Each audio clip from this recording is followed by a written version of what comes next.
The red sun of Kepler 442b was setting behind the Crystal Mountains when Dr. Han Wu heard the sound. It was not like anything he had heard before on this distant planet. The sound was deep and painful, like a wounded animal crying for help. Wu stopped walking and listened carefully. He was alone on the rocky plain, far from the research station where he worked. His job was simple: collect plant and rock samples from different parts of the planet. Today had been like any other day, until now. The sound came again. This time it was weaker, more desperate. Wu looked around the empty landscape. Nothing but red rocks and strange blue plants as far as he could see, but the sound was close, very close. He followed the noise to a deep crack in the ground. The crack was hidden behind some large rocks. Wu had to climb down carefully, using his hands and feet to find safe places to step.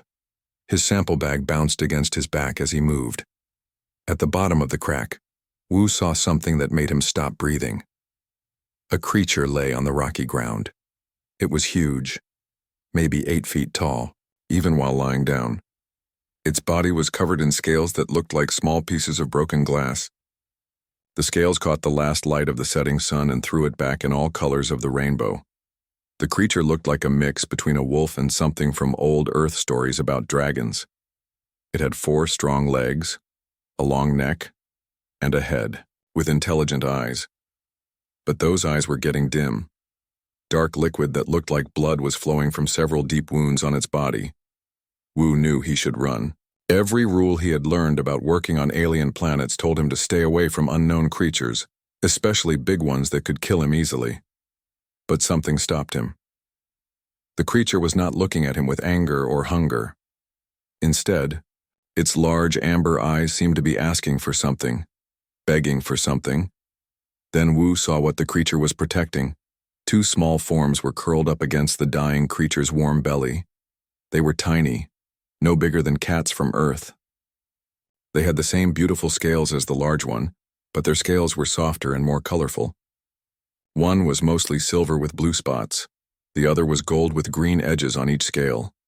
The babies were shaking, not from cold, but from fear.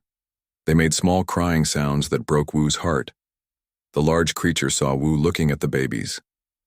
With great effort, it lifted its heavy head and made a sound.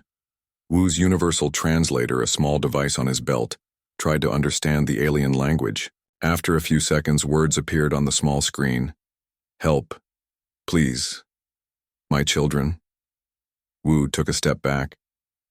He had been on this planet for 2 years, studying its life forms. The research team had found many kinds of plants and small animals, but nothing like this. Nothing that could talk. The creature tried to move closer to Wu, but it was too weak. More dark blood flowed from its wounds. The smell was strange, like metal and flowers mixed together. Please. The translator showed again. They are innocent, young. The 2 babies seemed to understand that their parent was dying. They pressed closer to the warm body and cried louder. The sounds they made were so sad that Wu felt tears in his own eyes. I don't know how to help, Wu said out loud, knowing the creature might not understand human speech. I'm just a plant scientist. I study flowers and trees, not people, like you. The creature's eyes became brighter for a moment. It understood. Somehow it understood what Wu had said. With its last strength, the dying creature did something that Wu would never forget. It used its long neck to gently push the 2 babies toward Wu. The babies rolled across the rocky ground and stopped at Wu's feet. Take them, the translator showed. Trust, you good heart, can feel it. But I can't, Wu said, his voice shaking. I don't know anything about your kind. I might hurt them by accident. They need someone who knows how to take care of them. The creature's breathing was getting slower and more difficult. No time, no one else. Please, they die without help. You are here. Fate. The babies looked up at Wu with large, bright eyes. They were beautiful and helpless. Without their parent, they would die in the cold night that was coming. What do they eat? Wu asked quickly. How do I keep them safe? But it was too late for more questions. The great creature took one last deep breath and then became still. The light went out of its amber eyes forever. The babies seemed to understand what had happened. They made crying sounds and tried to wake their parent by pushing against the still body with their small heads. When nothing happened, they looked at Wu again. They were alone now. Alone with a human they did not know, on a world that was getting dark and cold. Wu looked around the crack in the rocks. Soon it would be night, and nights on this planet were very cold. The babies would freeze if he left them here. But if he took them back to the research station, he would be breaking many rules. The station was for studying plants and rocks, not for taking care of alien animals. One of the babies, the silver one with blue spots, crawled closer to Wu's boot. It looked up at him and made a soft sound, like a question. "I don't know what I'm doing," Wu told the baby. "But your parent trusted me with you. I guess that has to be enough." He took off his jacket and made a soft nest with it. Carefully, very carefully, he picked up both babies. They were warmer than he expected, and they felt solid and real in his hands. They stopped crying when he held them close to his chest. "Don't worry," Wu whispered to them as he started the difficult climb back up the crack. "I'll figure this out. I promise I'll take care of you." As he reached the top of the crack, Wu looked back down at the body of the creature that had trusted him with its most precious possessions. In the growing darkness, the creature's scales still caught tiny bits of light, like stars. "Thank you for trusting me," Wu said quietly. "I won't let you down." The babies fell asleep against his warm chest as he walked back toward the research station. Above them, the strange stars of Kepler 442b began to shine in the alien sky. Wu did not know it yet, but this moment would change everything. Not just for him, not just for the babies, but for the entire galaxy. 6 months had passed since the night Han Wu found the babies in the rocky crack. Those 6 months had been the strangest and most wonderful time of his life. Wu had given the babies names. The silver one with blue spots was Bomb, which meant spring in his language. The golden one with green edges was Haru, which meant day. The names felt right somehow, like they belonged to these special creatures. Every morning, Wu would wake up to find Bomb and Haru curled up next to his bed. They had grown much bigger in 6 months. Now they were about the size of medium dogs from Earth, but they still acted like babies sometimes. They would follow Wu everywhere he went in his small laboratory. The laboratory was Wu's home inside the research station. He had turned half of it into a safe place for the babies to play and learn. He put soft blankets on the floor and built climbing structures from old equipment boxes. The babies loved to climb and explore everything. Learning to feed them had been the hardest part at first. Wu tried many different foods before he discovered that Bomb and Haru could eat almost anything. They liked the protein bars that the humans ate, but they also enjoyed the native plants from outside. Most surprising of all, they loved the sweet fruit that grew near the research station. But food was not the most amazing thing about raising them. The babies were smart, very smart. Bomb had started drawing pictures in the sand outside the laboratory. At first, Wu thought she was just playing. But as weeks went by, he realized the pictures told stories. She would draw the research station, then draw herself and Haru inside it, then draw Wu taking care of them. The pictures were getting more detailed every day.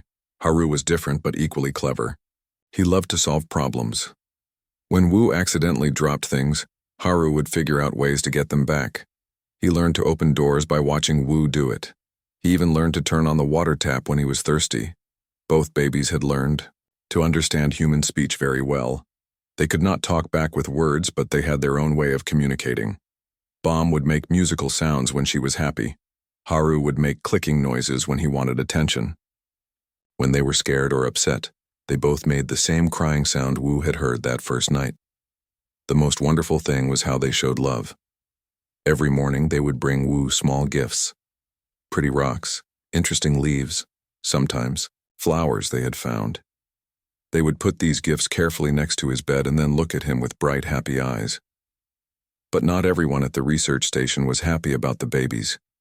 Administrator Yun Mirai had been asking questions about Wu's new residence for weeks. She was responsible for making sure everyone followed the rules at the station. Keeping alien animals was against those rules. "Dr. Han," she said one morning when she visited his laboratory, "we need to talk about your situation here." Bomb and Haru were playing with some colored blocks that Wu had made for them.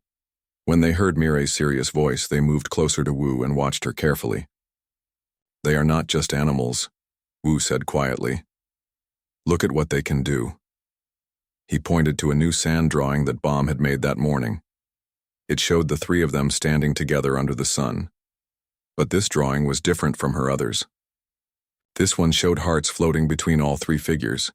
"She understands love," Wu explained. "She knows we are a family now." Mirei looked at the drawing with surprise. "That is actually quite sophisticated. But Dr. Han, they are still alien creatures. We don't have proper facilities here for taking care of them. They should be moved to a real xenological research center where experts can study them properly." "They are too young for such a move," Wu said firmly. "The stress could kill them, and besides, I am studying them. I am learning things about their species every day." This was true. Wu had been keeping careful notes about everything Bomb and Haru did. He had discovered that their scales changed color slightly, depending on their mood. When they were happy, the scales became brighter. When they were sad or scared, the colors became duller. He had also noticed something even more interesting. The babies seemed to know what he was feeling. When Wu was tired after a long day of work, they would be very quiet and gentle. When he was happy, they would play more actively. It was as if they could sense his emotions somehow. "Look at this," Wu said to Mirei. He pretended to be sad, making his face look unhappy.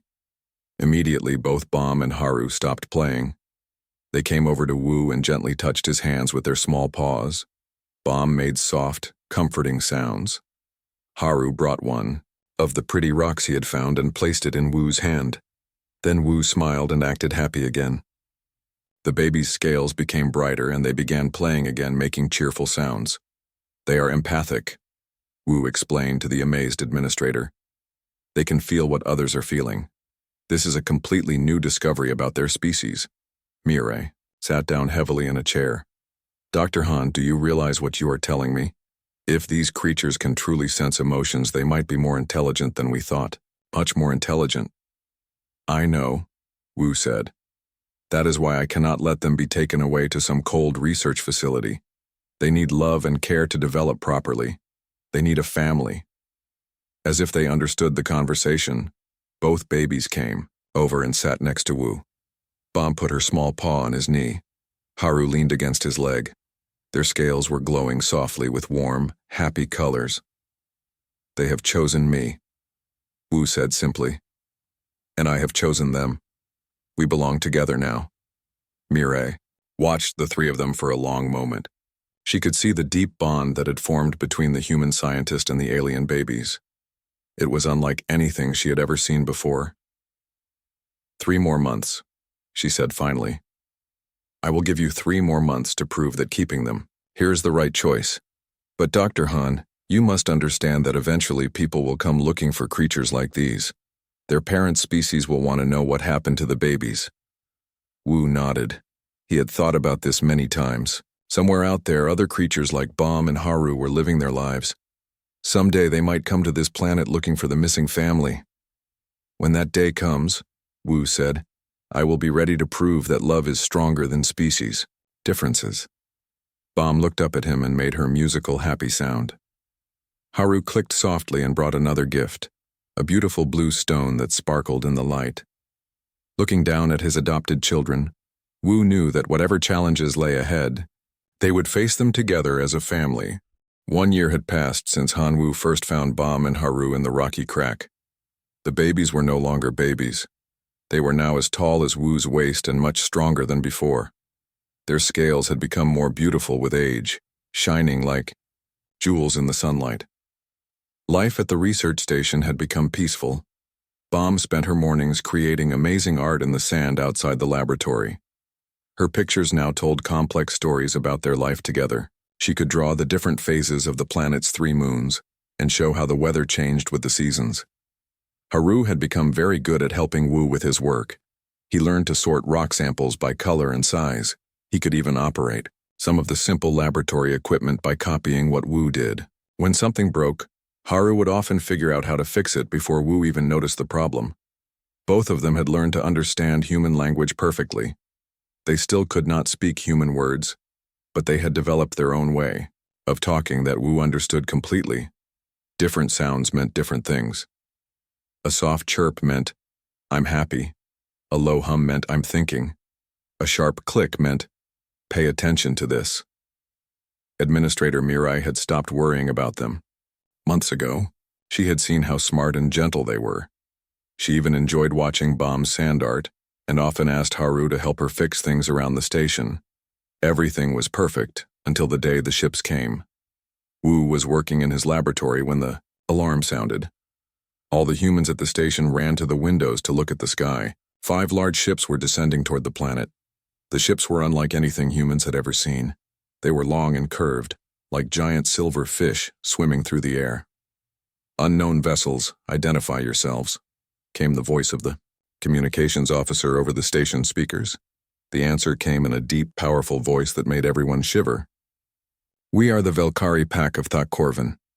We come seeking our lost young." Wu felt his heart stop.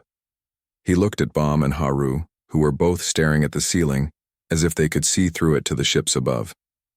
Their scales had changed to a color Wu had never seen before, a deep dark blue that seemed to pulse with their heartbeats. "They have come for us," Bomb's sound seemed to say. The ships landed in the open space near the research station. Wu watched through his window as huge beings emerged from the vessels. They looked like larger, more powerful versions of Bomb and Haru. Some were as big as the creature that had died in the crack a year ago. Others were even bigger. They walked with the confidence of predators who had never known fear.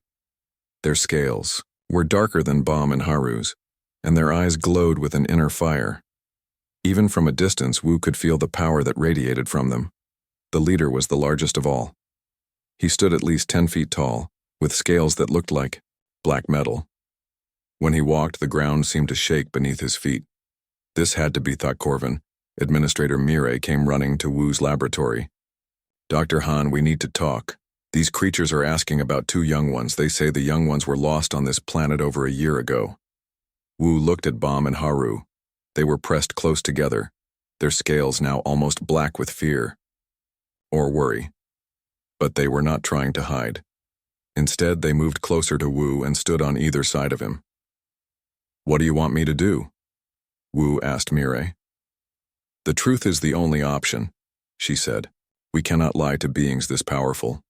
They will know." A few minutes later, there was a heavy knock on the laboratory door.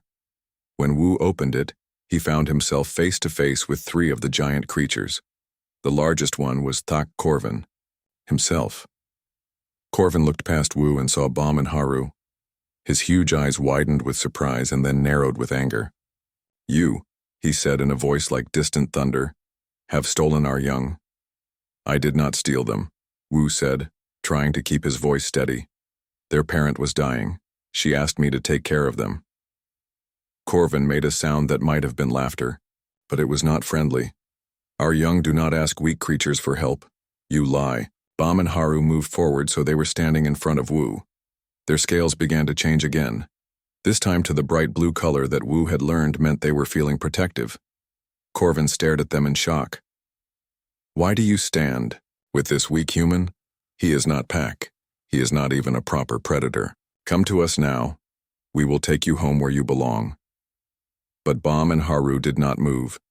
Instead, they made sounds that Wu had never heard before. Complex, musical sounds that seemed to tell a long story. The other Velkari listened with growing amazement. When Bomb and Haru finished their song story, Korvan looked even more angry than before. "This is impossible," he growled. "You cannot form pack bonds with prey animals. It goes against everything we are." "They are not prey," Wu said quietly. "They are my family." Korvan laughed again, and this time it was definitely not friendly. "Family? You think you can claim our young as family? You are weak, you have no claws, no scales, no proper teeth. You cannot hunt.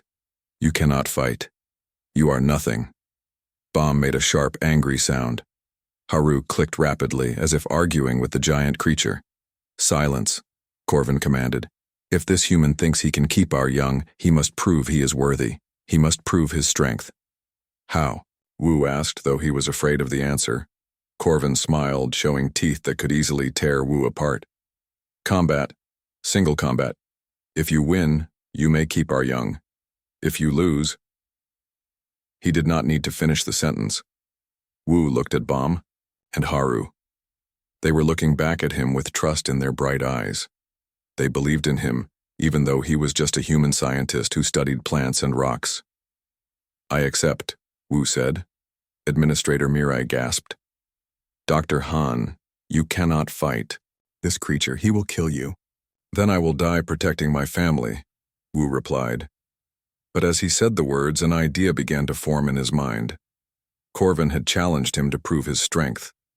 But who said strength had to mean fighting?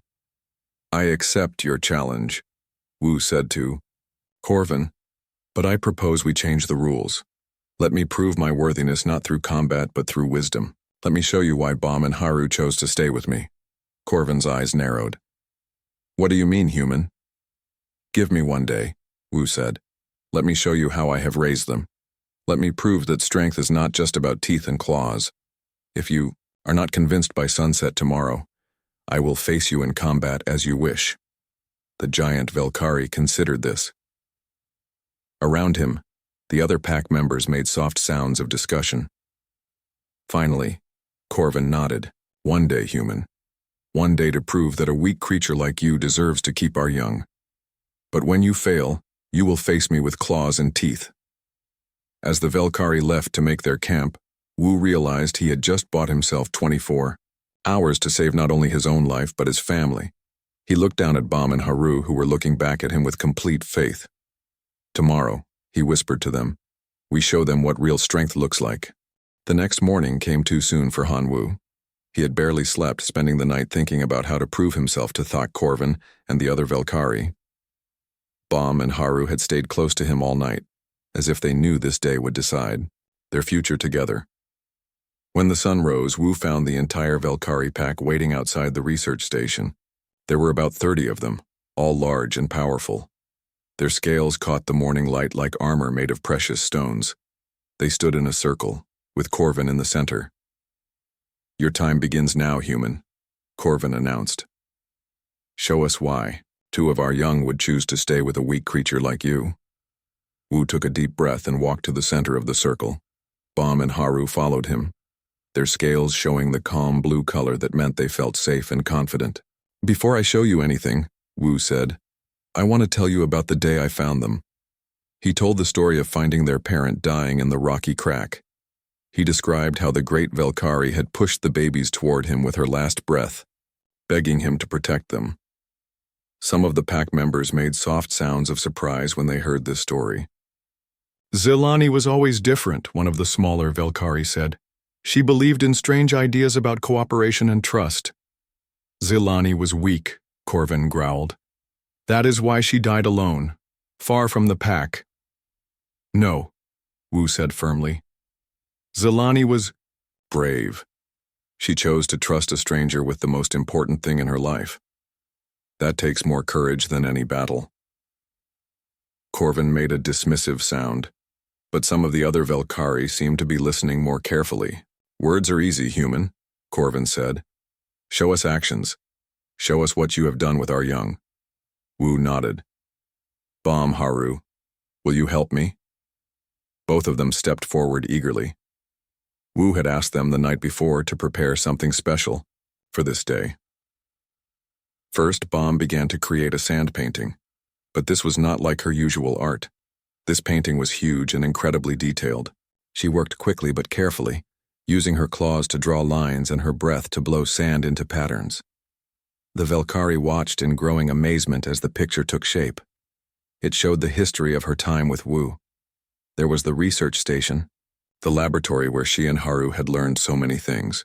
There were pictures of Wu teaching them about human technology, about the plants and animals of the planet, about the stars in the sky. But most importantly, the sand painting showed emotions. Bam had somehow found a way to draw feelings.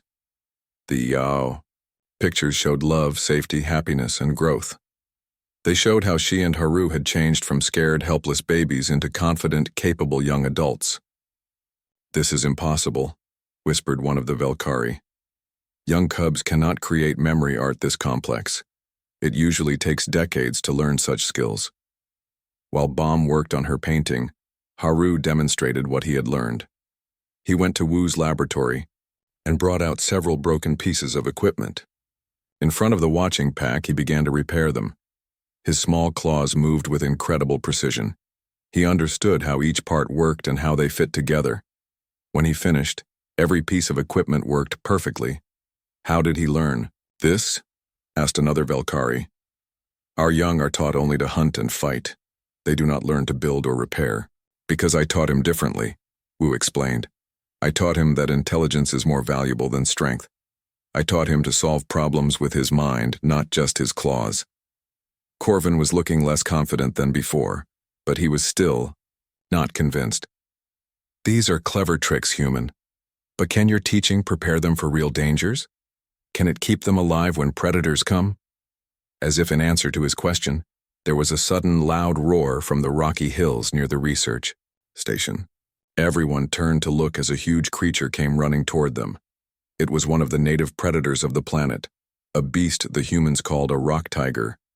It was bigger than any of the Velkari and had teeth like sharp stones. The pack immediately prepared for battle, but Wu held up his hand.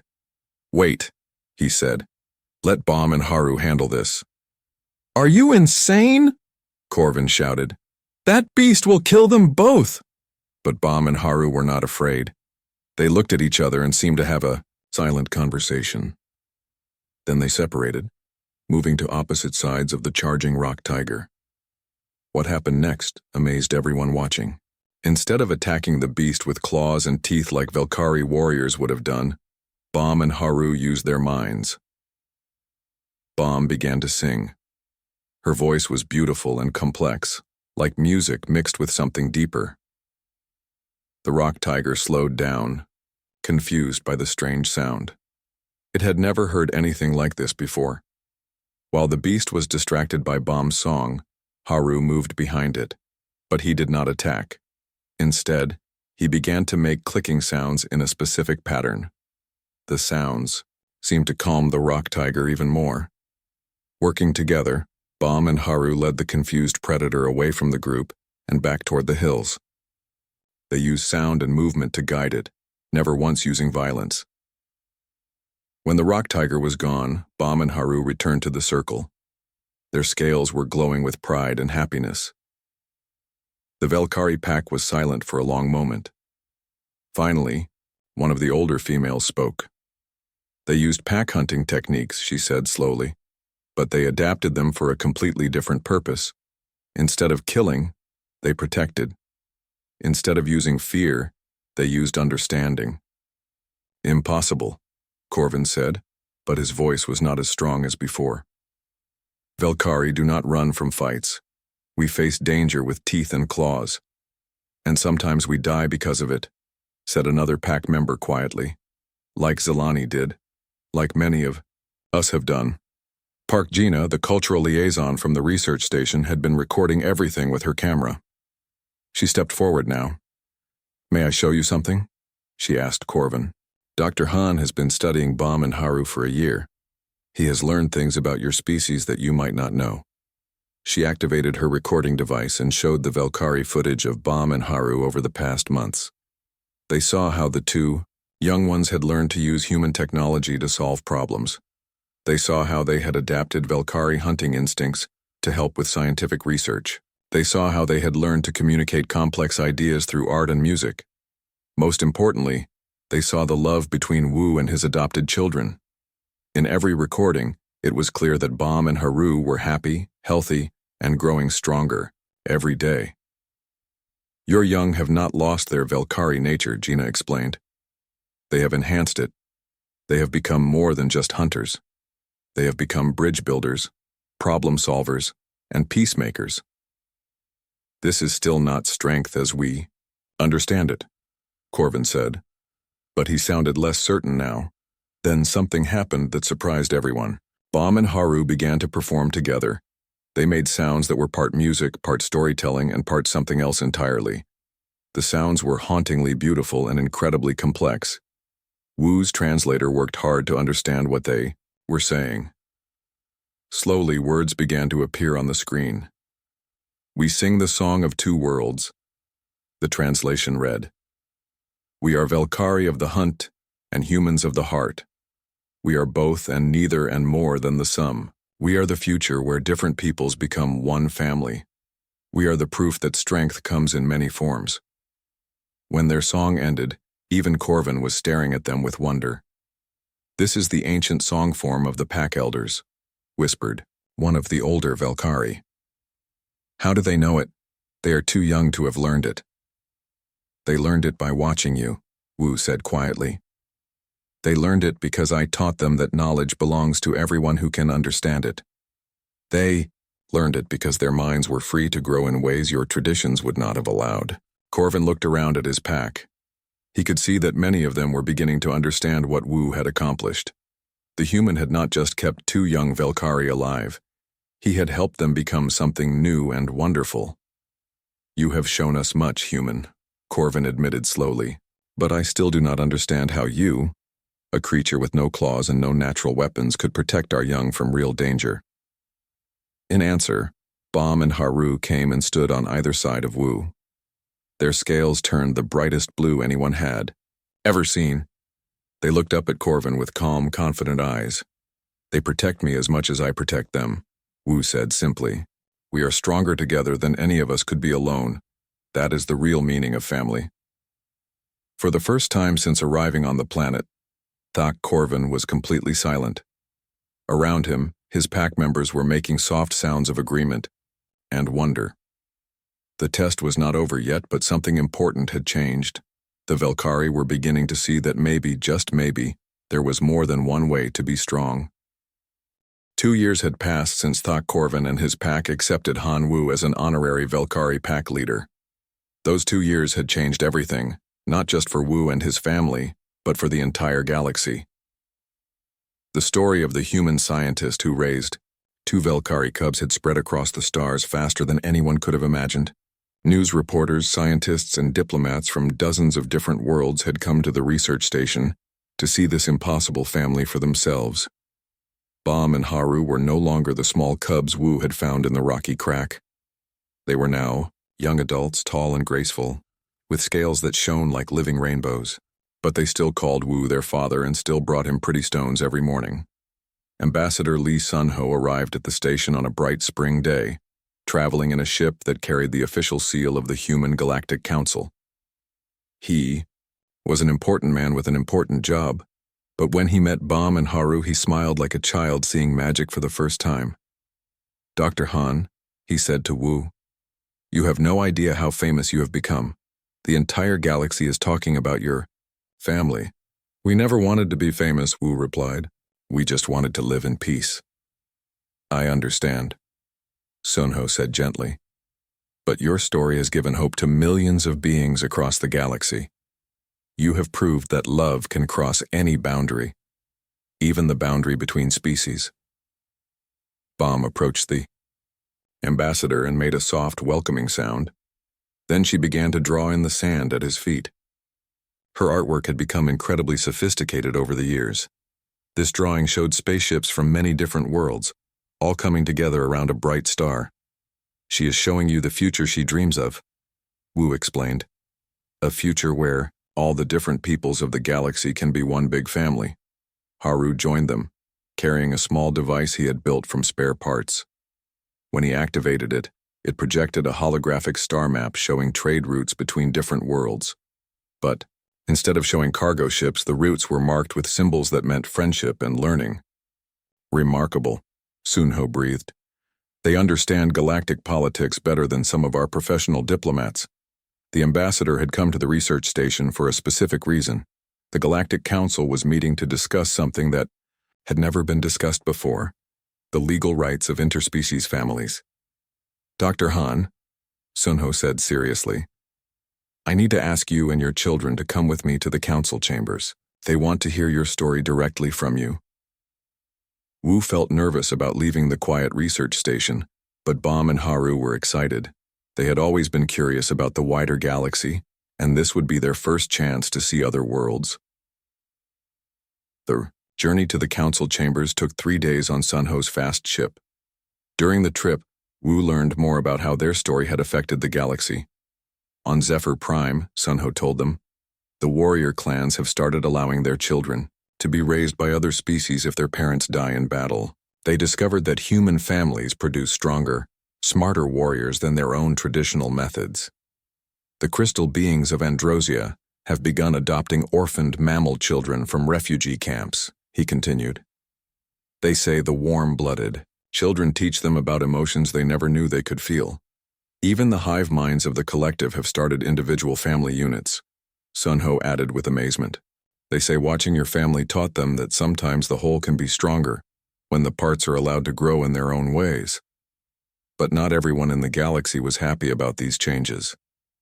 When they arrived at the council chambers, Wu could see protesters outside the great building. Some carried signs that said, "Keep the species separate and pure blood is strong blood." Others shouted angry words about humans corrupting alien children with weakness and emotion. "Do not worry about them," Sunho said. "For every being who opposes interspecies families, there are 10 who support them." Inside the council chambers, Wu felt very small. The huge room was filled with representatives from hundreds of different worlds. Some looked almost human, while others were so alien that Wu could not even tell which end was their head. But Bom and Haru were not intimidated. They walked confidently beside Wu, their scales glowing with calm blue colors. When they took their places at the speaker's platform, every being in the chamber leaned forward to get a better look at them. Dr. Choi Hyunwoo, a famous xenosociologist, spoke first. He had spent months studying reports about interspecies families that had formed after Wu's story became known. "Honorable representatives," he said, "we have documented over 3,000 successful interspecies adoptions in the past 2 years. Children from 17 different species have been successfully raised by parents from other worlds." He showed holographic images of these families.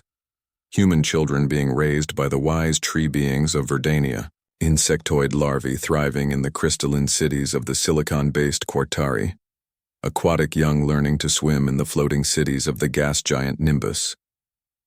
In every case, Choi continued, the adopted children have grown up healthier, more intelligent and more adaptable than children raised by traditional methods of their birth species. Then it was time for Wu to speak.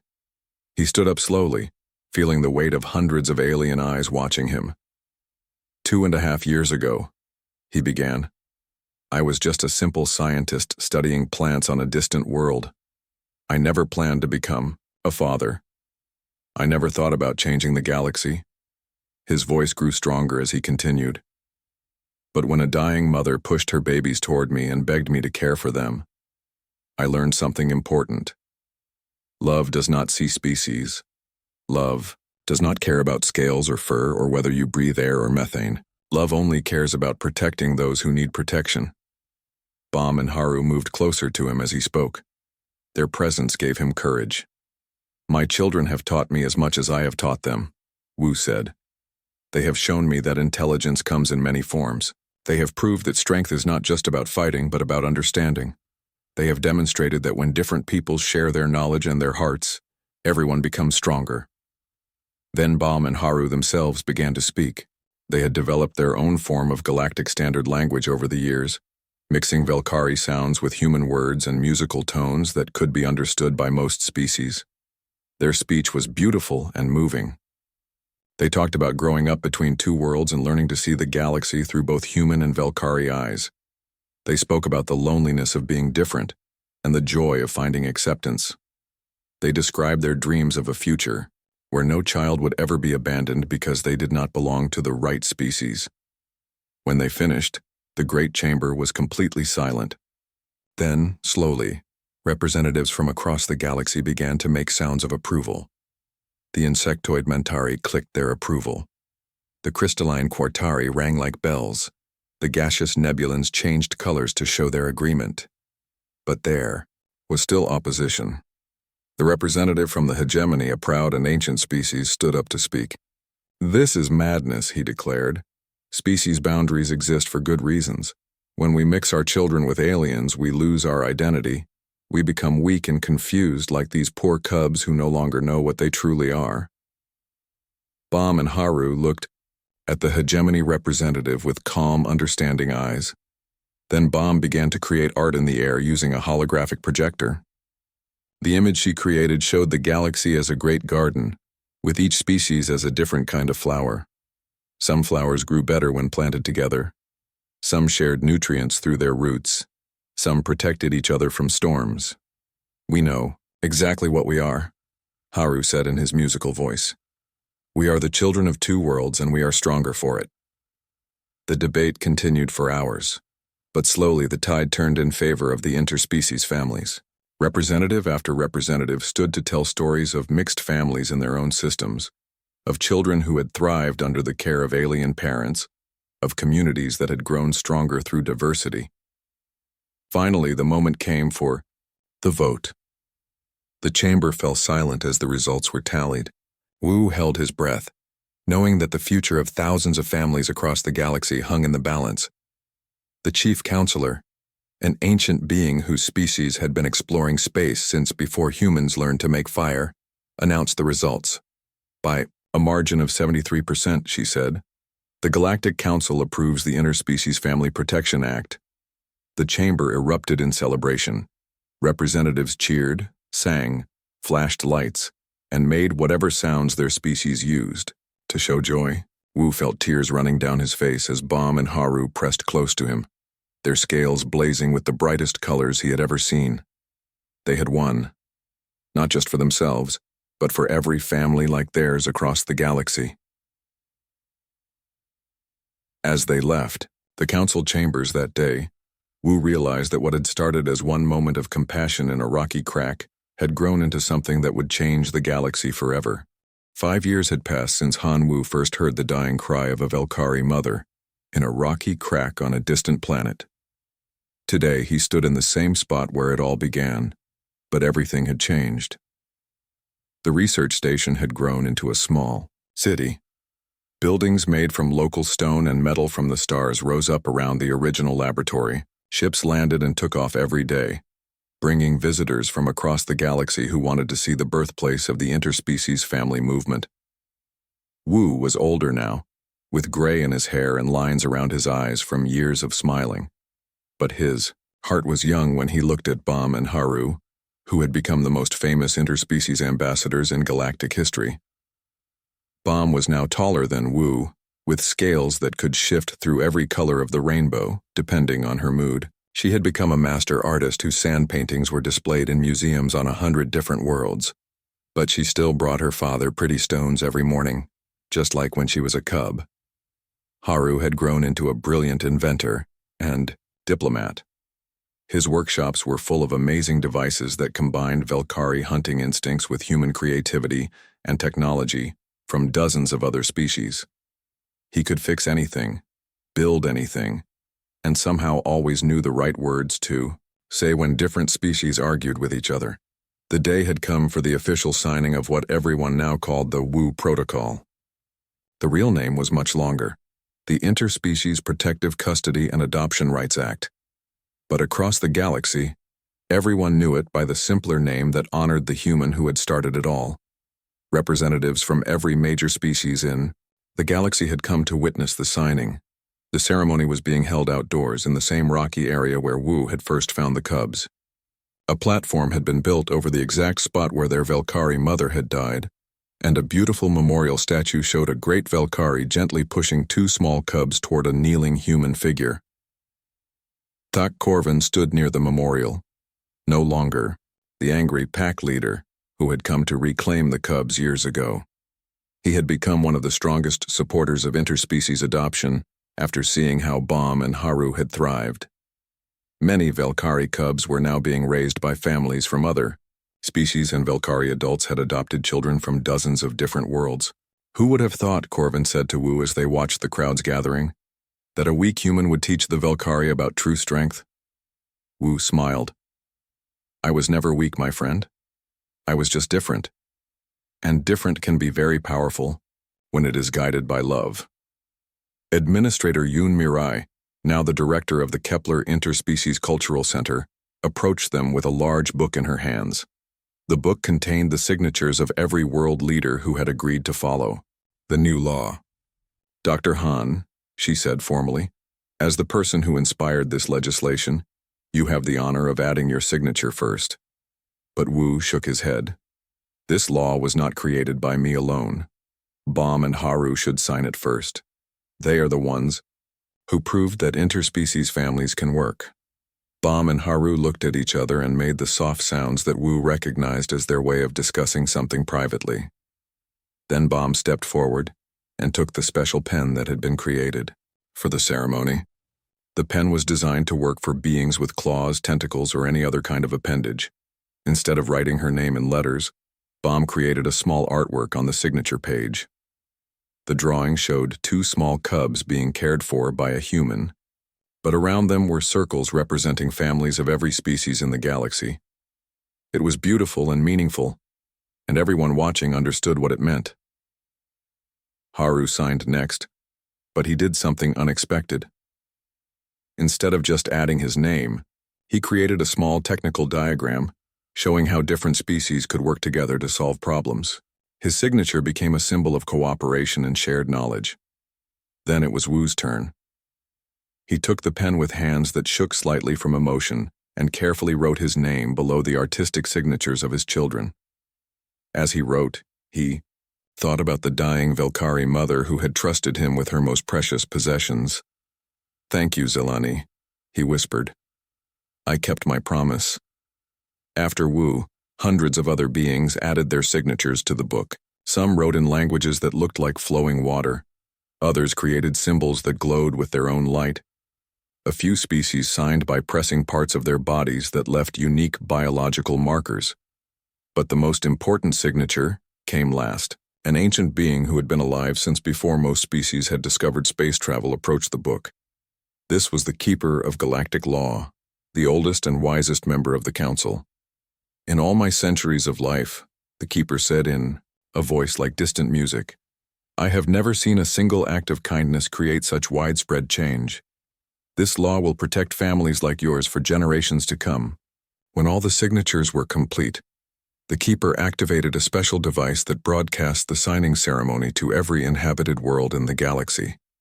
Billions of beings watched as the new law officially went into effect. The law was simple, but powerful. It said that any being who could provide adequate care had the right to adopt and raise children from any species. It said that no government could separate interspecies families just because the parents and children were biologically different.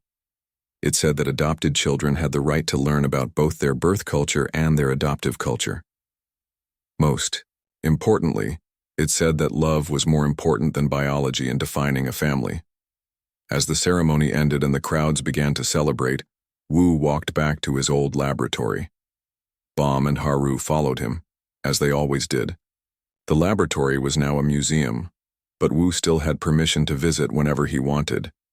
Inside, everything was exactly as it had been on that first night when he brought two frightened cubs home. The blankets he had made into a nest were still there, now displayed in a protective case. The food bowls he had improvised were on a shelf, labeled as Historic Artifacts of Interspecies Cooperation. "Do you remember that first night?" Wu asked his children. Bom made a sound that meant yes, and began to draw in the air with her claw. The holographic image showed two tiny cubs huddled against a human who was